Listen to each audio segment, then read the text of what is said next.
ሰላም ናይ ፍረይት ብተኸታተልቲ ከመይኒኹም ድሕና ዲኹም? ኣነ ሰላም እየ ኣምላክ ይመስገን። ንስኻትኩም ሰላም ክትኮኑ በዓልቲ ሙሉእ ተስፋ እየ እና ሎማዓንቲ ናይ ፍረይት ብተኸታተልቲ ኣጋይሽ ድኾንኩም ሳብስክራይብ ናገበርኩም ነባራት ዝኾንኩም ደ ሃናፅ ርእይቶኩም ናፅሓፍኩም ኣባራትዕትን ኢኹም ኮራት ሓዋተይ ሎማዓንቲ ሒዘልኩም መፅአ ዘለኹ ጠንካራ ጓል ኣንስተይቲ ተሟልኦም ነገራት እየ ሒዘ መፅአ እናላውኩ ብለኩም እየ ሓቢርና ንከታተል ኮራት ሓዋተይ።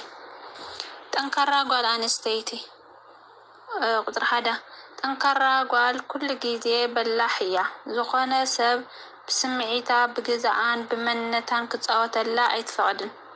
ከምዚ ዝበሉን መርዛማ ሰባትን ብቀሊሉ ምፍላይ ትኽእል እያ። ግዛኣ ነፍሳን ንምምሕያሽ ፅባሕ ኣብ ዝሕሸ ንምብፃሕ ኣብ ዘርአ ንቕሓትን ሕልንኦምን ልዕል ዝበሉ ሰባት ዝተኸበበት እያ። መፅሓፍ ኣብ ምንባብ ካብ ትማሊ ንፅባሕ ልዕል ክብልዋ ዝኽእሉ ሰብኣውነታትን ነገራትን ኣብ ምፍታሽ እዩ። 2 ነፃነታ ኣይትደፍርን። ጠንካራ ጓል ትፍቀር እያ ወይ ናብ ናይ ፍቕራዊ ርክብ ንምእታው ችግር የብላን። ምስ ተፍቅሮ ሰብ እውን እኹል ግዜ ትሕልፍ እያ። ኮይኑ ግን ብዝኾነ ኩነታት ነፃነታ ክገፈላ ኣይትፈቅድን። ካብ ነፍሳ ሓሊፉ ንኣፍቃሪኣ እኹል ግዜ ንንወይኖም ግዜ ከምዘይሕልፉ ተርኢ እያ። 3 ዕሙቕ ናይ ለውጢ ስምዒት ኣለዋ። ሓንቲ ጓል ጠንካራ ከብላ ዝኽእል ለውጢ ዘለዎ ውሽጣዊ ስምዒታ እዩ። ጠንካራ ናይ ለውጢ ውሽጣዊ ስምዒት ዘለዋ ጓል ዝኾነ ግዜ ሂወታ እንታይ ክመስል ከምዘለዎ ትርዳእ እያ። 4 ውሽጣዊ ኣወንታውን እያ። ኣብ ዝኾነ ኣጋጣሚ ሕማቕ ተጓንፎታት ከጋጥማ ይኽእል እዩ። ኮይኑ ግን ብህድኣት ብኣወንታውን ትምርምር እያ። 5 ነፍሳ ትፈቱ እያ። ኣብ ሂወታ ድኽመታትን ክፍተታትን ክህልዋ ይኽእል እዩ። ኮይኑ ግን ነፍሳ ዘለዋ ፍቕሪ ኣይቅንስን።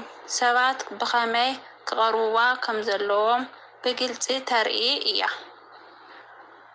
6 ሓደገኛ እያ። ጠንካራ ጓል ሓዛኒት፣ ርህርህቲ፣ ፈቃር፣ ፍትሓዊት እያ።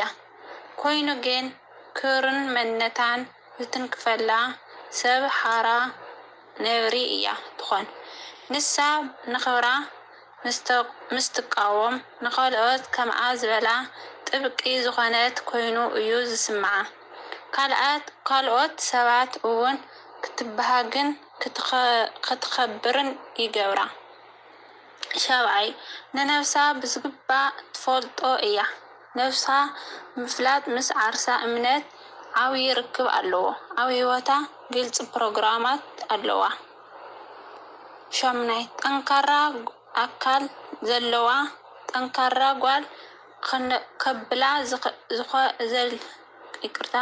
ጓል ክንብላ ከለና መንነታን መንፈሳን እዩ ዝመስለና። ብትሓቂ ግን ናይ ኣካላት ጠንካራ ናይ ሓቀኛ ጓል መግለፂ እዩ። 9 ኣእምራዊ ጥዕና እታ ሓንቲ ጓል ብዙሕ ፀገማት ከጋጥማ ይኽእል እዩ። ይኹን ግን ሽግራት ምግጣም ዘይኮነ ብኸመይ ዝብህዶ እዩ። ጠንካራ ጓል ኣእምሮኣ ክርብሻን ክጭንቃን ኣይትፈቅደሎምን። 10 ይቅርታ ትገብር እያ። ዝኾነ ሰብ ፍፅም ከምዘየለ ተኣምን እያ። ይቅርታኣ ግን ናይ ዝኾነ መፃወቲ ክትኸውን ኣይትፈቅድን። እዛ ጓል ካልኣይ ዕድል ተኣምን እያ። እዚ ዕድል ንዘይተጠቐመሉ ግን ዳግማይ ኣይትምለስን። 11 ንኻልኦት ኣኽባሪት እያ። ጠንካራ ጓል ካብ ትፈልጠሎም ሓደ ንኻልኦት ምጥንካርን መበርትዓን እዩ። ብዋግኡ ብምልምማድ ካብ ዝተሸበበቶ ዝተሓበአን ወፂኣ ካብ ፀሓይን ንኽትበርህ ትዳፋፍእ እያ። ምስ ዝተበደሉ ጎኒ ኮይና ድምፂ ንዘይብሎም ድምፂ ትኾን እያ። ኩራት ኣሕዋተይ ልማዓንቲ ትሕዝተይ እዚ ይመስል። ተተመችዩኩም ላይክ ሰብስክራይብ ሸር ናገርኩም ላው ኩሉ ሸር ንኾን ኣባፅሕ ለይኹም ኩራት ኣሕዋተይ እና ጠንካራ ጓል ኣንስተይቲ ለኾንኳን ነብስና ናይ ኩለና ደቂ ኣንስትዮ ጠንካራታት ኮይና ነገራት እናመሓየሽና ፈተና ተጋጢምና ልላ ተላዓልና ጠንካራታት ኮይና ኣብ ዝለዓለ ደረጃ ክንበፅሕ ንሞክር። ኩራት ኣሕዋተይ ፈተና ለይፍተን ሰብ የለይ ነገራት ለየጋጥማ ሰብ የለይ። ግን ህድእ ኢልና ሓሲብና ነገራትና ኣስተኻኺልና ቀኒዕና ከም ንኻድ በዓልቲ ሙሉእ ተስፋ እዮ እሞ ኩለና ጠንካራታት ኮይና